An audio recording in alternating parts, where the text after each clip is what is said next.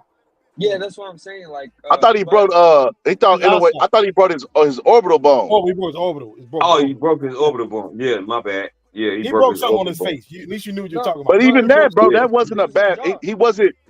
Inoue's a fucking cold ass fighter, and it wasn't like he struggled a lot. David Abanesian, bro, that was crazy, bro. That was a crazy fight. I thought Bud was gonna fucking fuck him up in like 3 rounds. Nah, I had it 6 rounds. He did. I know Bud is a slow starter, but I looked at David Abanesian on film. I was like, oh man, it's not a matter. That's the thing. David Abanesian that knocked out Josh Kelly, man. He was a phenom when he first came out on the scene. But there's levels to this shit, yo. That's like, yeah, I know. I'm just bullshitting. If Bud is anywhere near the guy that I was like in my head, huh? I said Josh Kelly trash, bro. Yeah, I was good, bro. No, he ain't had no loss when he fought David Abanesian, though. And he was David Abanesian fought Mosley, didn't he? Mosley was his credible win. He fought Mosley. He beat him too. Oh man, come on, man. We got old Mosley was. He beat him too. Mosley was only 176, bro. He still has some years. Yeah. Like Anthony Mundine. At least he won 175. See, Joe Frazier.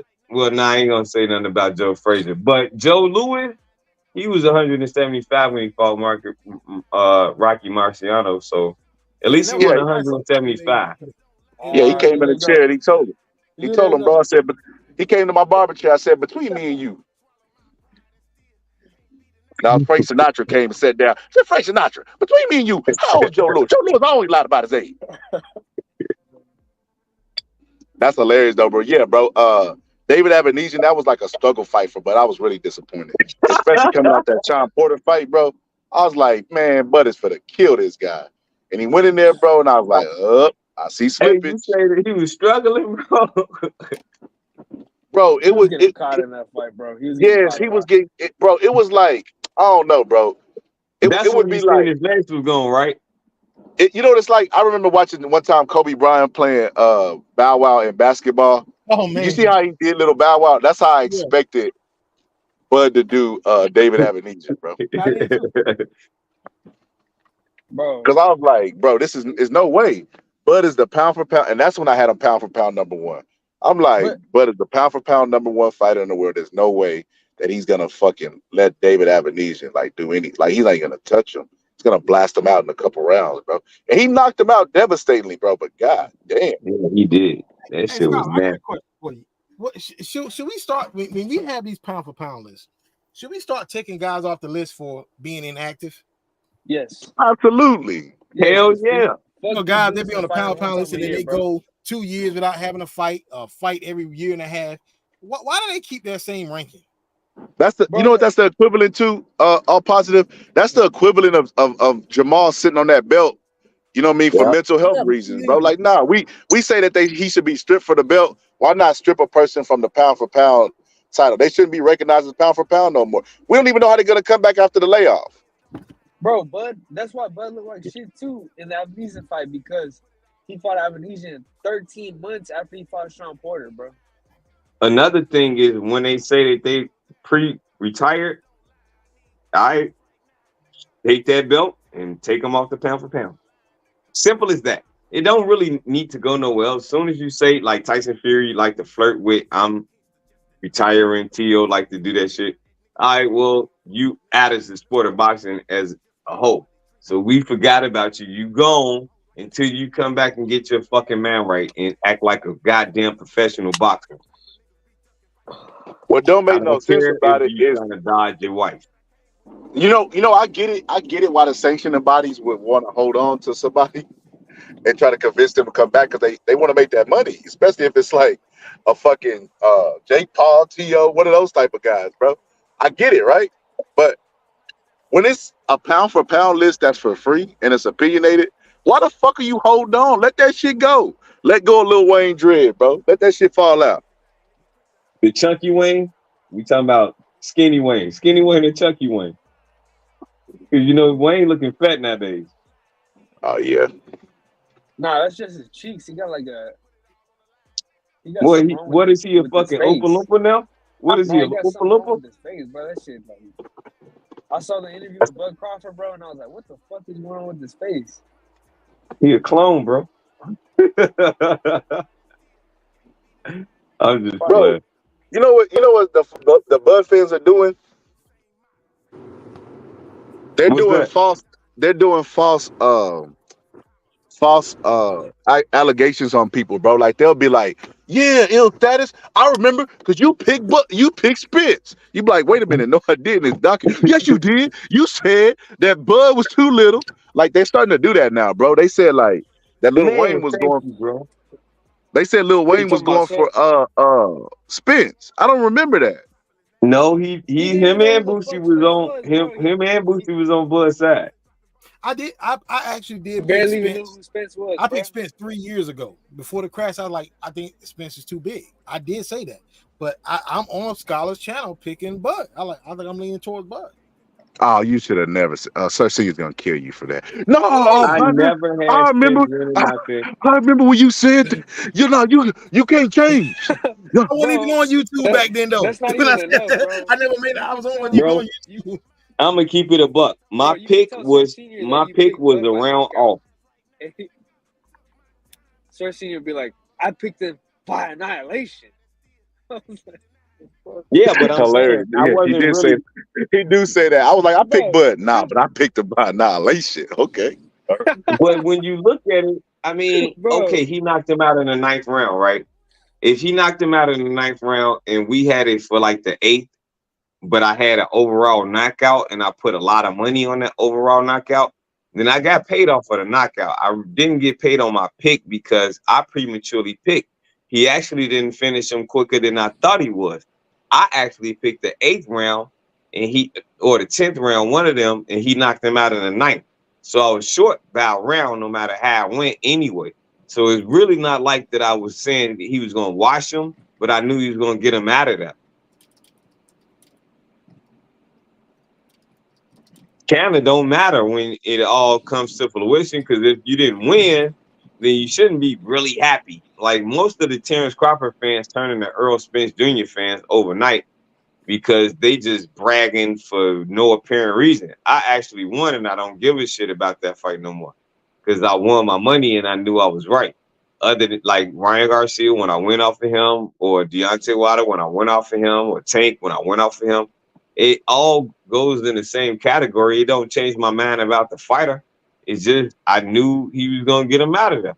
Now the way that he did it, man, you couldn't pay me to say that shit because Earl never showed me nothing like that, and nobody else neither. So if they He know did more so. than I know about boxing, well, shit, congratulations to you. Show me your receipts. from the Yeah, he betting was able slip. to. He was able to hide that shit, bro. He was able to hide it. So look, Bud's offense. I mean, Spence's offense didn't suffer after the crash, but his defense did. What he could take. That's. I mean, to be honest with you, bro. I remember I did a video, bro. I got so much shit from this video, bro. So the Ugas fight happened, and I said, look, man. First, the Manny Pacquiao fight was gonna happen. I did like a 20-minute breakdown, and I said I thought Pacquiao would win, and I said why? I said I don't think his punch resistance is the same. I said the same thing Roy said basically. Like you can't tell me a guy got thrown from a car, bro, at 100 miles per hour, and he's gonna be okay in the ring. I was like, I'm like, yeah, I think it's the right time for Ugas to beat him. I said Ugas is a counter puncher, blah blah blah blah blah blah, right? So I picked Manny Pacquiao, and then it later turned to Ugas, and I picked Ugas, right? So if there's any time Ugas could beat him, it definitely would be now, right? And then Ugas went in there and got cleaned up. Oh man, they couldn't wait to rush to my goddamn channel. Oh, change your name, Boxing Scholar. You don't know what you talk. I'm like, bro, did y'all not see that 6th round when Ugas dazed him? Oh, look at him. Look at him. He don't know shit. Ha ha. Just giving me the Nelson. Ha ha. So time went by, bro, and then he finally signed that contract to fight uh, Bud Crawford, bro. And he showed, bro, his punch resistance is not the same. He was able to hide it in the Ugas fight through his offense.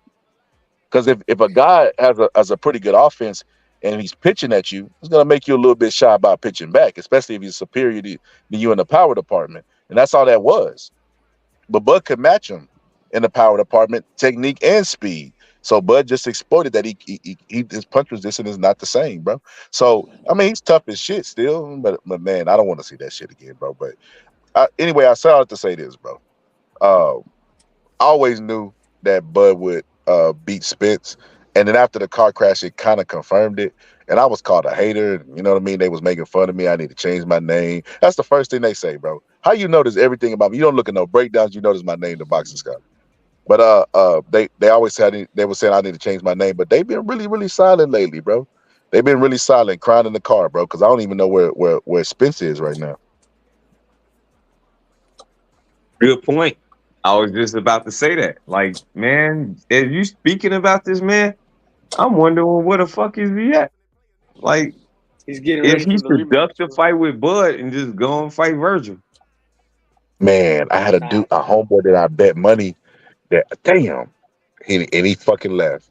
He was a real big Errol Spence fan. And we worked together. I think he was a cook there. He was a cook at the place. And I'm like, bro, you think Bud gonna lose against fucking Spence? He was like, yeah. I'm like, bro, there's no fucking way. He was like, all right, when that fight happened, man, I'll be here and I bet you. I think he left right before that fight happened, bro. I ain't even really get the glow, bro. Cause I ain't there no more, but I pull back up, be like, hey man, where my money at, bro? You petty like Bud. I love that, man. See, that's why I'm gonna pull up. I'm gonna pull up my windows tinted ill and roll it down like a pimp, collect the money, be like, hey, come here, let me holler at you for a minute. Zoom, zoom, zoom, zoom, zoom. That's why I like Bud, because he petty. He be rolling up on radio stations saying, say I'm sorry. You hurt my feelings. Hilarious. He said Spence versus Tim Zoo at 54. Who y'all got? I got Tim Zoo. Tim Zoo versus who? Well, I don't know what Spence got left right now. That's what I'm saying. We don't know what Spence got left. I got Earl, man. I don't know, man. We don't I know think Earl. It's a winnable fight for Earl, but he gonna get knocked down, bro. I don't know if he can stand up with what Tim Zoo gonna dish out to him, bro. I think they'll beat the shit out of each other. To be honest with you. And I was about to say the same about Tim Zoo. He gonna get dropped too, because Earl a dog, bro. It's not that Bud dismantled him. It's that he just ran up into the styles make fights, man. He ran into the wrong competition. What Tim Zoo posed for him is right up his alley, and it's the better man that got it. We're gonna see that'll be a really good fight, bro. I think It'll be the better man that have it. What will make Tim keep his hands in his pockets, perhaps, is the southpaw stance. So I don't know. It'll be a good one. That'll be a good fight. That's the fight I want to see Spence fight next. I don't want to see him and Bud again. Yeah. Yeah. Fuck that shit, bro. Well, he gotta get. And then the winner fight Virgil. Bro. Then the winner fight Virgil. Because Jamel got to get stripped for some belts because he ain't gonna be able to box no time soon. I want Virgil to stay at 54 and keep fighting bums, bro. See if he back and then go beat up Boots. Boots got to get out that division. 147 ain't nothing there for Boots. Yeah, but you know how Boots is. He now got that title that he did nothing for, so he's gonna do nothing but fight mandatories for the next few years. You know that. But Bro, why Which is Bud still crazy. got Why them don't belts, he? man? Why don't he Why bro, did you see unify? Bozy and this? Boots ain't Why gonna don't unify, Terrence? They man. didn't want to. Because Terrence Crawford got all the belts. Why Hey, Terrence Crawford don't drop the belt? Boots is the new Andre with power. That's what he is. Bro, Bozy was talking about that they didn't want to win the belt that way. Then why did you fucking accept it, bro? You could have fought the They don't number Yeah, want to one win that belt that mandatory. way. That's what they He designed. should have fought That's for what that they're belt. playing all along. They was gonna wait they till the fight is petitioned. over, Yeah, they petitioned knowing for it. they Bro, knew it was a right. rematch clause, so they was gonna exercise that Exactly. mandatory, knowing it was a rematch clause. It was their plan all along. You cannot Yep. convince me Exactly. otherwise. He should have fought for the belt to make himself look good and defend it like They Devin couldn't fight Haney for it did. because it was a rematch clause. He knew Bud and Spence had a rematch clause. He knew that they knew that, and they knew they couldn't break that rematch clause. They knew That's that. fucking The crazy. IBF could have This guy still with so stripped much Bud, talent, bro. could have still stripped Bud and had Yeah, a someone title a fight vacated fight for it. Yeah. with a vacant title fight with somebody like them people we named before. He got studs to fight him, but he seemed to not want to make them fight. Cause I know that Blair Effect Cobb's been Yeah.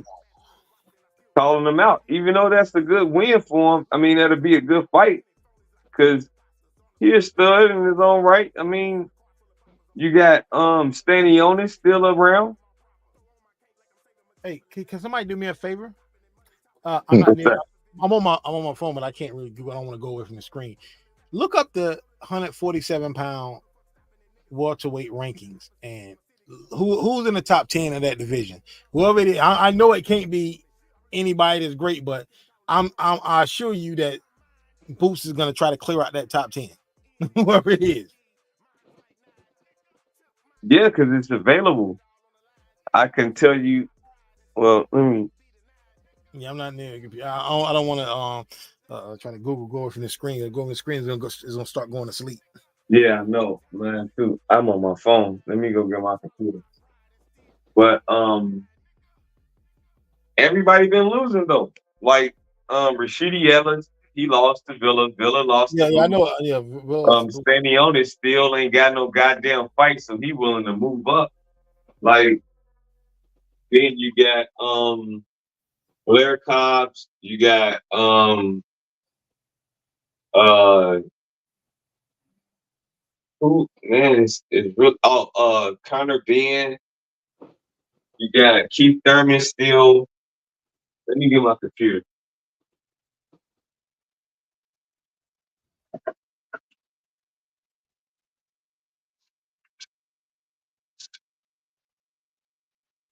Oh shit, I forget my name.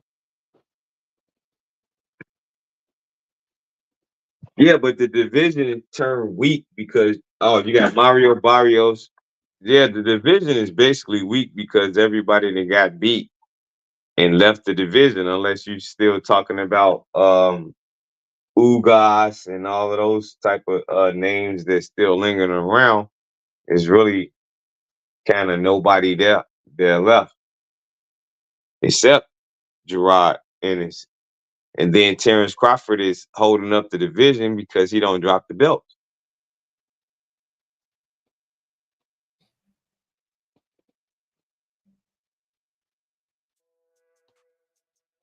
Mhm.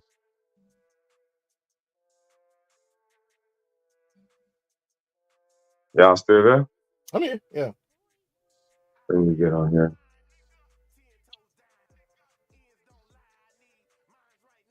Yeah, because the welterweight division basically looked spectacular 2 years ago, and then it went to trash because nobody fighting nobody. So Nobody fight nobody. At one point at welterweight, I think it was 7 undefeated fighters in the welterweight division, like 3 years ago. yeah. That is ridiculous for you to have that many undefeated fighters in the top 10. That means nobody's fighting each other. Oh no. Now? it amazed you. It's actually like 17 of them now. I know that sounds crazy, but it's like 17 undefeated welterweights right now. It's crazy, man. I don't like that, man. I don't like that these guys, man. There's so many guys in the. It's like when it is my belief, and this is how the UFC does it. I'm not saying the UFC should be the model of boxing, but the way UFC does it, every pay-per-view event, there are no tune-up fights. Every UFC pay-per-view, if you're the champion, always fighting one of the top two guys in the division. You're the champion. But all the other guys that fight, if you're in the top 10, you have to fight another top 10 guy. Always. You cannot pick and choose you fight. You cannot be a top 10 guy fighting a guy that's ranked number 30 in the weight class. They don't do that. You got to fight a top 10 guy. And as you fight a top 10 guy, and let's say you're number 7 and he's number 2. If you beat that number 2 guy, then guess what happens? You move up there. You move up, right? Yeah. But boxing got to get some structure, man. Like I said, I do not want the UFC model in boxing, like one guy controlling everything, because like I said, that's going to lead to a lot of crookedness and people not getting the title shot they deserve. But we got to get some kind of structure and got to get rid of some of these belts. 5 belts per weight class is too much. And when I say 5, I mean the WBA got 2 champions. Right. Oh, the WBA got a gang of champions. Yeah, but most of they got 2 big. They got a regular and they got a super champ. Yeah, they got a lot of champions though. Yeah. Okay. Damn. This looks bad. So yeah, you on IBF rankings? Yeah. It's still Keith Thurman. I mean, it's still all right. You got Terrence Crawford number 1, Gerard Ennis number 2, Earl Spence number 3. I'm talking about like the WB, the IBF rankings for the not like the overall welterweight. Oh, the IBF. Yeah, like the IBF rankings on the because Boots is a champion there, so I wonder what the IBF rankings are.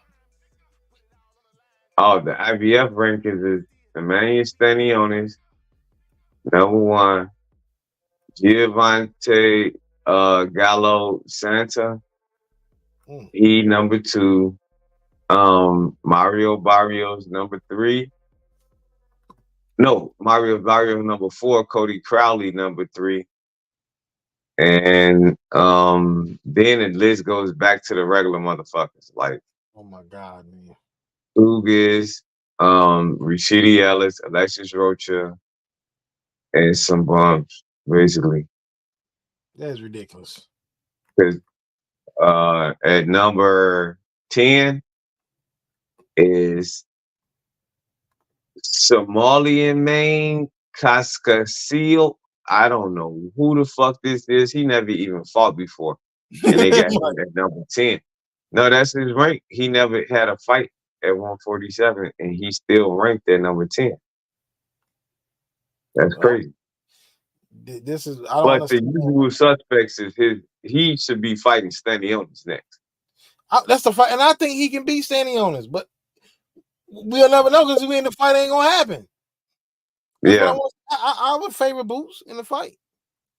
Oh, Keith Thurman at number 5 too. If I ain't say that, Keith Thurman at number 5. I don't have a clue, but he there. Yeah, no, and Virgil's still in this. Virgil's still in there too, and I updated it. So I don't know why Virgil's still here, but they don't have a lot of welterweights at this point. Because you see, Rashidi Ellis is coming off of a loss. If they ain't a lot of welterweight, that means Boots really gonna hang around. But see, that's not cool because even Virgil moved up. So if he want a big fight, Virgil is the big name. Virgil's bigger than him. He got a whole state behind him. I don't think Boots wants a big fight. I just think Boots he's comfortable with doing what he's doing. He's like Andre. And like I said, I don't want people to think that I'm ragging on Boots. I think Boots is a very good fighter. But Andre for years was comfortable with doing what he was doing, fighting these mandatories, these easy fights, getting $200,000-$300,000, whatever. Always talking himself out of a big fight. I mean, and Boots. If Boo Boo had fought Janabek, we wouldn't have seen the destruction of Boo Boo against Benavidez. Exactly. Hey, but you Because know what? that would have been his growing fight. He would have known if he had it or not, what he can do. He would have found his identity. But because he kept pricing himself out, looking for big money fights against Eubanks Jr. and shit like that. I mean, kind of Ben, I think maybe it was kind of Ben, but he was looking for big fights like that, and he basically just sat around on the shelf, just sitting around getting dusty, even though he was never that guy, and he just got exposed. That's what happens when you take that route. But yeah, I agree with you. If he would have fought Jenna Beck, he would have never got to that point. And the same thing gonna happen with Boots. If Boots keep fighting the level of opposition, the Villas, that wasn't no bro. I wouldn't sit up there and finna pretend like that was finna be a close fight, bro. Yeah. Villa not even on the top 10 of the IBF. Karen is though. Karen is number 9. Shit, that's why Karen was able to sweet feet. Karen was able to survive. Yeah, you probably right. Cause it's Boots, and then you got Earl, some dude that I never heard of,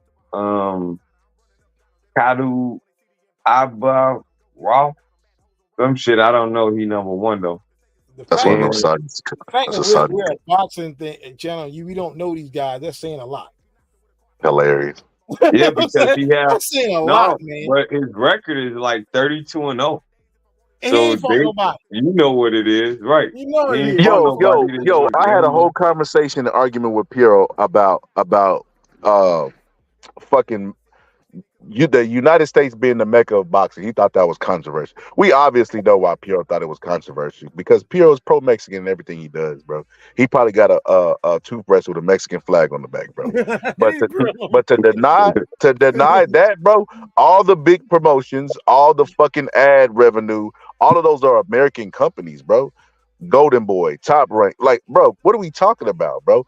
I was like, I didn't say America was ruling boxing as far as the fighters being in the rankings, but if the market is so healthy and so big, bro, that AJ could have just stayed and fought UK people in his place or try to get American fighters to come over, but he brought his ass to the American market, bro. That right there should be telling. It don't matter what your opinion is. That right there is just telling, bro. But yeah, bro, I couldn't even believe that was a debatable issue, bro. It's not. You know how many champions we got over every country combined? Our We still belts, got we the still got WBC. all of our champions. We still would be over them by 137 belts. But we lead each individual country. We got 437 champions. They asses only have like 30, and the most is 100 by Mexicans. 129 is Mexicans, but that's nowhere near 437. So it's like in history of boxing, there's no more champions than Americans in The any WBC, division, though. the WBC only they only recognize the WBC belt, bro. They don't recognize those intercontinental I Right. IBO LMNOP belt of Latino, bro. The belts in America are official belts, bro. So that right there just goes to show you, bro. Like boxing was started in America, bro. Like it is what it is. It was started in the UK, but I'm just saying UK, yeah. the business of boxing and the origins come from being established in America, even though it was outlawed. Like that was the original first sport in America. And I was telling him, they were saying boxing ain't on the forefront no more. I'm like, cause all the competition we got, bro. We got to go up against $1 trillion in basketball, $1 trillion in football, $1 trillion in baseball. Baseball be handing out 300,000, $300 million contracts like they Skittles, bro. Skittles. That's what Yeah. we up against. One team paid they players $1 billion. Yeah, man, I saw that junk, man. I'm like, One yo, team. then one guy got offered like what 700 million and he turned it down. I'm like, dude, Yeah, what that's the kind of offer you Japanese got on the dude. table? You turning down 700 million. He that good, bro. And I'm like, that is I'm saying that's what that's showing you that baseball got the money. They got He's money rare. before the sport He's got. rare. He like Babe Ruth rare. Like that motherfucker could pitch and he like Bo Jackson behind the plate. That motherfucker special. But he knew better. Like I said, if someone's offering you that much money, that means you're probably worth more than that to him. Yeah, he is. He worth more. I'm telling you. He got it all. He probably the best pitcher in Major League Baseball and the best hitter too. I don't even know who it is, but I'll take your word for it. I don't even know Nah, who it he's is. from Japan. Yeah, he is. Shit, if he getting damn near $1 billion, then you gotta know he's that good. There's nobody else that's going to get an $800 million contract. That's just his contract. I said that they signed $1 billion contract with people, but his alone was $800 million. He good.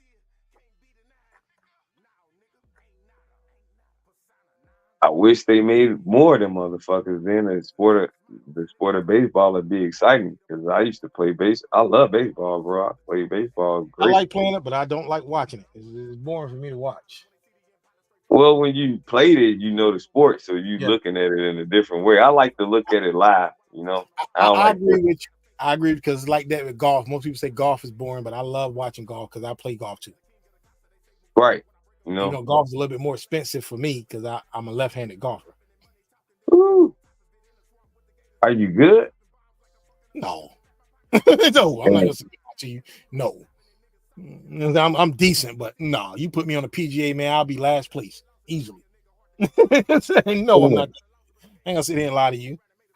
I love fishing, bro. I don't catch fish a lot. I don't know why. Maybe it's my technique. Maybe it's my bait. I can give a fuck less. I just like doing it. Yeah, I love playing golf, man. Because most people they see golf like they got driving ranges, man. But I'm telling you, driving ranges are bad for your knees and back. Because I do a lot of driving myself, but golf ain't about the driving anyway. Golf is about the short game. Even if you can drive it all 500 yards. Yeah. When they got some courses, when they got some holes that are just 250 to 300 yards, what are you gonna do then when you got to do that short game? Yeah, I like golf. It's about patience and precision. Hand and eye coordination, stuff like that. You know, but more about patience and precision. Like if you be patient and do it precise and your angles, you know how the terrain is looking. It's you get comfortable hitting your shots, and when you get comfortable seeing it go in, you get a rhythm, and that's when it get good. Playing golf, it's all about the rhythm and the stroke. Like you say, the short game is the most important part about short game. It's the most important part about golf because you're gonna trying to get precise shots, and you're not gonna do that shit by swacking the ball. But yeah, it's one of them sports that I look at like fishing. My wife catch more fish than I do, but I love it more than she do. But it's just what it means to you, I guess, because I don't have to be the best at something that I enjoy doing. I just like doing it. But when I put my mind to something, then I want to be the best at it. I necessarily never want to be the best golfer, but I want to be the best baseball player though. And when I see baseball, it looked different to me than the average person because I know everything that they're supposed to do. I know everybody's position. I know how they're supposed to be placed. I know the pitcher, I know all of it. So it don't seem boring to me. It just looked like the regular simulation of what I used to do. I was a shortstop, so I seen the game faster than a center fielder. Even though I could play all positions, I could play center field too. But when it came to something to slow my game down, like golf, it was a thinking, like it moved from checkers to chess in a sense. You have to slow your game down and you have to have precision instead of hand and eye coordination. You're using that, but you got to have more of a decisive way, like your angles that you use to curve that ball to make it spin backwards when you hit it. You see what I'm saying? Those type of things. So you can get that leverage. Man, that's a beautiful sport though. I love Tiger Woods. Shout out to Tiger Woods for fucking all of them hoes. Shout out to Tiger Woods for being the first person that we drafted in the racial draft. That was a historical moment for black people. But I'm finna go in this building, man. I'm probably finna go ahead and end the live tomorrow. Yeah, if not tomorrow, look, I'm gonna try to get duck season tonight, bro, because that's been one that's been brewing. and I think this it's starting to bubble, bro. Like I think that's a good one to pull out because we got the historian all positive on there. We got Bo who want to just tell the world about Lennox Lewis. I can go time stamp it and everything. That might be one of my historic lies. So I'm gonna try to squeeze that one in tonight. If not, man, we might do just some bullshit. You know what I mean? Marriage, polygamy, whatever the case may be. I'm gonna be right on back, bro. I'm gonna go ahead and end it. I ain't finna get no sleep because that sleep is for pussies. But I'm finna go in this building and I'm gonna be right back at it. We're gonna be right back. I rock with y'all tonight. Y'all got anything to add? Any final words? Oh no, I'm ready for the duck season. All right. Let's make it happen. All positive. Where them beats at, man? I keep forgetting that. I got you, man. I'm gonna send them to you this week. I promise you. This week, I got some dread you can choose. You can use them on your channel free as charge, however you want to do it, man. Yo, all positive. I was telling Press this and ill status too. Anybody, I don't give a fuck, bro. Anybody I'm cool with. Y'all know y'all can hit my panel, and y'all up here anyway. Hit the dots and share it on your page, and you get the watch hours. Okay. Okay. What dots you talking about? So it should be like 3 little dots right there. You see it? Right. Yeah. I don't see it. At the top, yeah. Then you got. I don't know how it look on y'all. On mine, it's at the bottom. Oh, I see it. I see the 3 little dots. Yeah. Yeah. And what? Man. I didn't know that. I appreciate this, man. I be doing all these hours here. I didn't know that. Yeah, man. You can get them up to your watch hours so you can get monetized. That's why I was telling President everybody. I'm like, look, bro. Huh? I ain't know that either. Because I'm on the edge, man. Right now, I got some new videos that's about to drop, man. I'm about to drop that killer video about the killer that never got away and the got away never got caught. And I'm gonna interview the police officers on the case. Try to get him. And I got the President Kennedy came to my city doing the before and after 6 years later. Of the videos are still there, the building's still here, how they look now. And I just got to finish editing them, man. Editing is a mother, man. It is. What you use? I use InShot. But y'all pretty good at it. Y'all got to want me to tell you what I do? I got really cold at using InShot. InShot is the most cheapest, like high quality thing you could probably use from your phone because they pretty dope and easy to use. So I got InShot and then I use Streamable to get my clips. Mm-hmm. Okay. And the reason why I don't get flagged that other people do is because I make a shitload of changes to that shit in the editing. I'll flip it, change the color. You know what I mean? I do a lot of stuff. Pause it, change the audio, speed the audio up. I do a bunch of changes so that they won't flag me. They still got me from my other live with the Jaguar. The Jaguar eating a vine. I'm like, bro, you got me for a video of a Jaguar eating a goddamn vine? Damn. I had to snip that shit out my fucking live. I was mad as shit because it went to the overall theme of my video. Where did you get it from? That shit like National Geographic or some shit? Yeah, I got the video from there, but I took it out and made a bunch of changes to the video, and I put Joe Rogan on the video. So it's really Joe Rogan voice. So if anybody was gonna get me, I thought it would be Joe Rogan, but no, it's the National Geographic people. Like, what are you doing with my goddamn pictures? Hell no! Like, it was no audio or anything, bro. It was just that clip on repeat. Bro, they were hard to be scheming on them animals, man. I don't even think it was the national. I think it was whoever uploaded it has like a content copyright because you could do that. You could put content copyright and it'll put some type of digital shit in your video so it can recognize it. Some type of AI shit. That's crazy. So they can recognize it anytime anybody use your content. National Geographic, stop being so goddamn petty. We love animals too. Facts, bro. Nah, I ain't gonna lie. I beat my animals, bro. Nah, let me stop. Let me say that. I eat my animals. Yeah, I'm sorry, them, y'all. Medium rare, bro. I raise them up, fatten them up like Hansel and Gretel, bro, and then I get them just right, bro. Let that meat marinate. All right, Scholar. Yeah, man. When y'all pull back up, y'all can just share it on your page if y'all want to. Get your watch hours up. Come up with a dope ass thumbnail because it won't share the thumbnail. Come up with a dope ass thumbnail, pop it on there, bro, and shit. Get paid for your time here, bro. Damn, man, you the illest dude I know other than myself. Man, that's crazy. Man, that's crazy. Thanks, bro.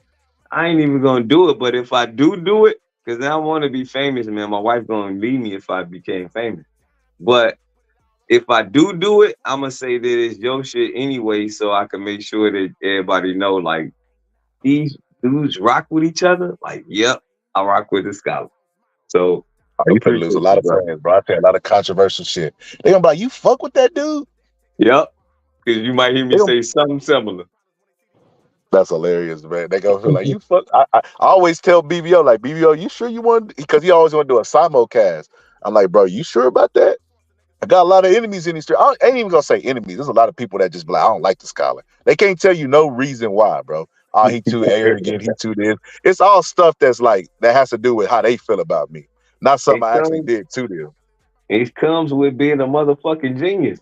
See, when I you think that's ask what it is, bro. that, everybody probably want to get your brain, but they mad because they can get your brain and they gonna hate you. That's all it is. See, you see what I put that on the? I put that as my poll. That was the number one.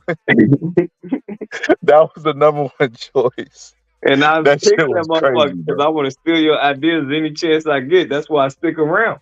Because I'm going to That's steal hilarious. everything that you make, bro, and make my own channel and just come up with all of your stuff. And That's hilarious, bro. I'm going to That's be like, hilarious. thanks to the scholar for making this content for me that we about to talk about this evening. That's fucking hilarious, bro. At least I'm going to say something. Everybody else just take the shit and run with it like it was there. At least you cite your sources, bro. They ain't citing their sources. I done heard somebody have our whole conversation, bro. I'm not playing. I done heard our whole conversation as the topic for another channel. And that made me understand this dude must got something going on that everybody want to get a part of, because he clearly gets stole from a lot.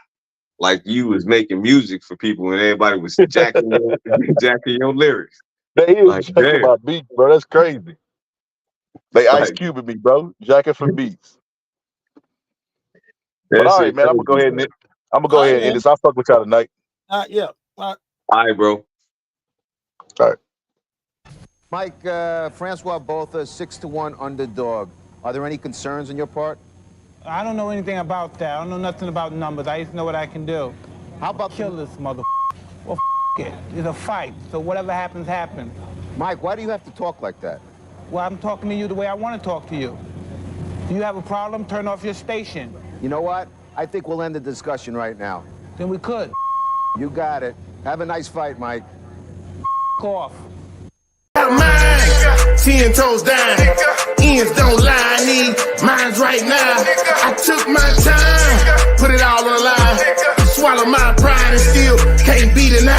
I been about mine, 10 toes down, ends don't lie, I need mines right now. I took my time, put it all on the line. Swallow my pride and still can't be denied. Heard pussy niggas talking, saying Kingston just an old nigga. 10 toes down, that nigga Kingston still fold niggas. Never been no hoe nigga, just watch the money tree grow bigger. And I be goddamn if I depend on hoes like a nothing ass little broke nigga. Ain't no respect, yeah the game switch. Most of these niggas be shameless. Type of niggas be ducking fights, but then put your hands on your main bitch, that's some lame shit. Same niggas that I came with, that CBD Marvin, that FOFK say fucking nigga, that's the same clip. Wouldn't switch it up and wouldn't change shit. Fuck boys got the game bent, talking down like he can't be touched, but a nigga like me make it famous. Gotta follow up and get back to business. Got that hard white, that's that catchy grip and go all night just to stack commission. If I fall, might just have to slap the clip and y'all sound live, but it's a fact of fiction. Full paper chase, that's my active mission. Stay hustle mode, never slacking with. Stay on code about that action, nigga. Get the clapping, nigga. Just the 80s, baby. That's the crazy thing. Niggas quick to hop up on the gravy train, trying to rock my wave. I'm too wavy, man, and I never let a bitch never play me, man. 10 toes down, ends don't lie. I need mines right now. I took my time, put it all on the line. Swallow my pride and still can't be denied. I been about mine, 10 toes down, ends don't lie. I need mines right now. I took my time, put it all on the line. Swallow my pride and still can't be denied.